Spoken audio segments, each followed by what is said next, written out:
So as a Vegas local, I felt obligated to make a video about this, because it feels so fitting that this happened in Vegas.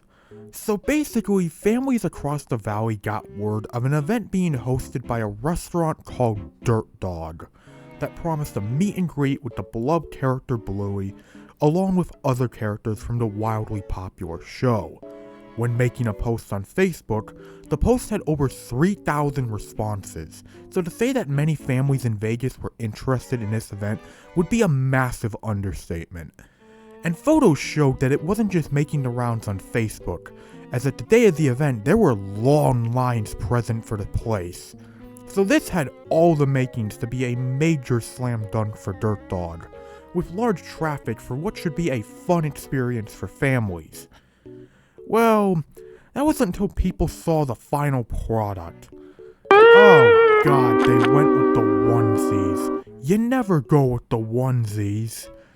As you could imagine, families weren't too pleased when they were expecting to see a Bluey mascot and instead got this. Especially the kids. When I saw him, I just ignored him. I was mad. What, did he look like the cartoon? Did he look like on TV? No, he looked like unexpected. We could see his beard. Sophia and other kids had the same reaction. The Bluey they expected was not who greeted them. On the left, this is a photo a parent took at an event with the popular cartoon character Bluey. On the right, it's a staff member of Dirt Dog in a makeshift Bluey costume. The kids were distraught. Some kids were crying. Some kids were upset, crying in their parents' shoulders. 3,000 people RSVP'd on the Facebook event. Crowds poured in for hours. There were lines outside in the heat. Inside, concerns about capacity. From the face painting to baked goods, many parents say they were underwhelmed, and the free stuff got snatched up quickly. How could you do that to little kids? It was a very upsetting moment to see so many kids, especially my daughter, just really upset. Now, I'd feel stupid if I didn't bring up the elephant in the room, but this sure brings back some flashbacks of the Glasgow Willy Wonka experience. A fiasco that made worldwide headlines, and unless you recently woke up from a coma, you're probably familiar with the whole ordeal. When this Bluey story started making the rounds online, without hesitation, the Wonka experience was brought up again.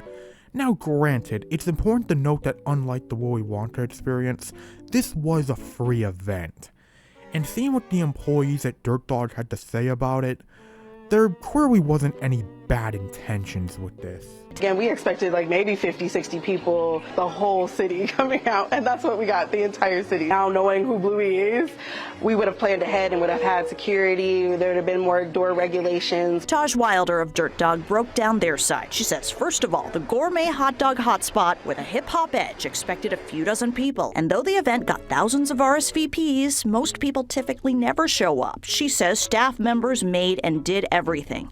From the costumes, face painting, and even baked goods. But that's the point. She says staff like doing fun events, and it's a hit with the regulars. As for the crowds, she says had they known so many people would have shown up, they would have managed the whole event with crowd control. Now, she says, they understand what parents expected. I knew Bluey was big, I just didn't realize how big he was. The biggest takeaway, if they want Bluey, go all out. You want to do stuff for the community, just make sure you do it at the highest quality. Now granted, good intentions can only get you so far at times. Just ask Ned Flanders. Well, my family and I can't live in good intentions, Marge.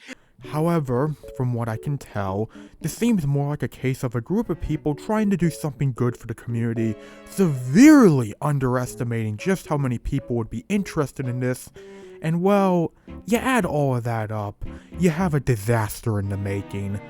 This whole situation is a damn shame, especially for the kids, but it's also absolutely hilarious. Especially with the fact that this happened in Vegas, which, look, if you've seen people dressed up in costumes here in this city, you know how things can go.